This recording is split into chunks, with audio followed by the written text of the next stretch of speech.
ఆపరా psycho Jagan. నాన్నగారు, ఛీ, అలా పిలవకు. నాకు మళ్ళీ చచ్చిపోవాలనిపిస్తుంది. ఏ ముఖం పెట్టుకుని నా విగ్రహానికి దండ వేయటానికి వచ్చావురా? బ్రతికున్నన్ని రోజులు నీ అవినీతి సంపాదన వల్ల సిగ్గుతో సచ్చాను.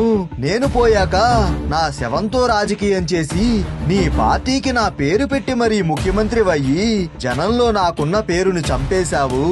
రాష్ట్రాన్ని నామరూపాలు లేకుండా చేశావు. అవినీతితో కడుపు నింపుకున్నావు.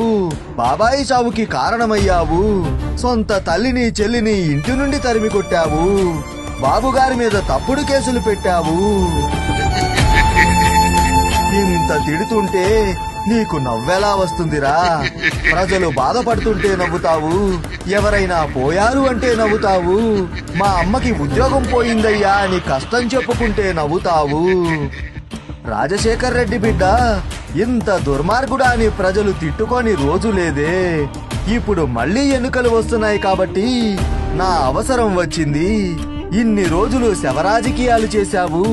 ఇప్పుడు విగ్రహ రాజకీయాలు చేయడానికి వచ్చావా? ఛే, అవతలికి పో. నాకు నీ ముఖం కూడా చూపించకు.